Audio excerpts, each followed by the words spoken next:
जो हमारे प्रदेश में एक शेड्यूल कास्ट कंपोनेंट प्लान है, जिसके लिए कि अलग से बजट एलोकेशन होती है, तो ये देखा गया है कि उस बजट को इधर उधर डाइवर्ट कर दिया जाता है।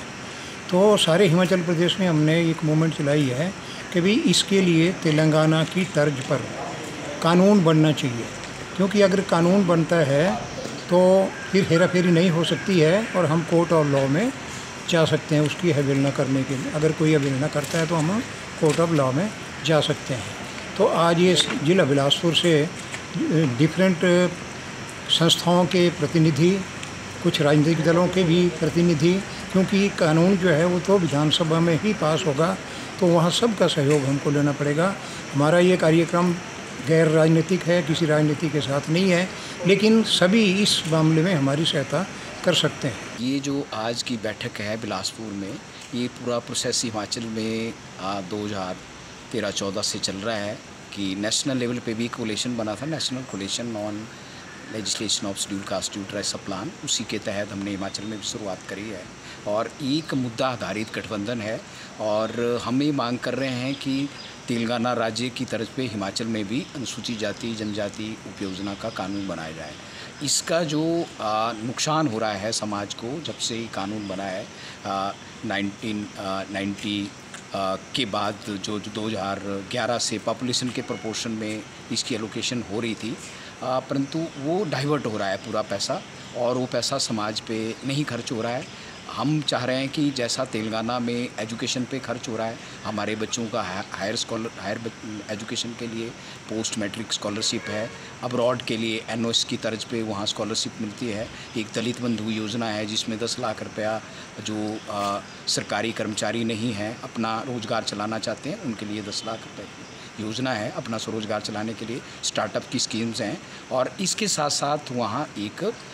जो आवासीय भूमिहीन है उनके लिए भी 3.5 एकड़ ज़मीन जो खेती करना चाहते हैं उसके लिए योजना है। और पूरे देश में 125 बच्चे जो हैं हमारे वो जाते हैं नेशनल ओवरसीज स्कॉलरशिप के माध्यम से विदेश, परंतु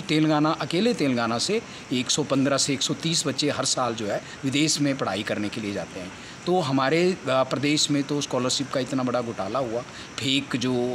अटेंडेंस लगाई गई कुछ प्राइवेट यूनिवर्सिटी के माध्यम से, उसके बाद हमारे बच्चों को स्कॉलरशिप नहीं मिल रही है। हमारे नौजवान बेरोज़गार हैं, हमारे बच्चे आगे +2 के आगे BA और BSc के आगे BCom के बाद जो है कोई कम्पिटिटिव एग्ज़ाम की कोई कोचिंग के लिए पैसा नहीं होता उनके पास। जो भी सर्विसेज हैं, चाहे अलाइड हैं, स्टेट एडमिनिस्ट्रेटिव सर्विसेज हैं, बैंकिंग इंश्योरेंस की सर्विसेज हैं, ऑल इंडिया UPSC की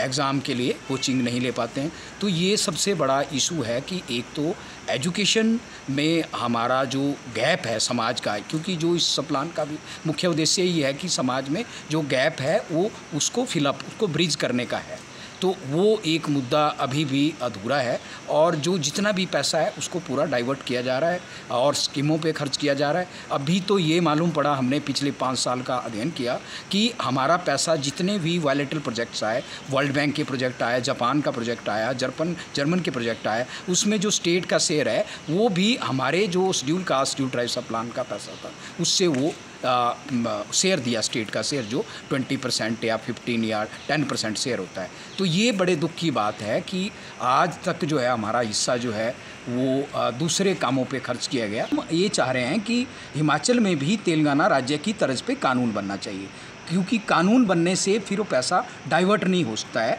तो इसलिए हम मांग कर रहे हैं कि तेलंगाना का एक स्पेशल एक्ट है जो 2017 में बना है, उसी तर्ज पे हिमाचल प्रदेश में भी कानून बनना चाहिए। इसी के तहत हमने डिस्ट्रिक्ट वाइज हम मीटिंग कर रहे हैं। इसके बाद हम राज्य स्तर पे जो विधानसभा की वेलफेयर कमेटी होती है उसमें शेड्यूल कास्ट शेड्यूल ट्राइब के MLA होते हैं, उनके साथ मीटिंग करेंगे और ऑल पार्टीज़ के साथ मीटिंग करेंगे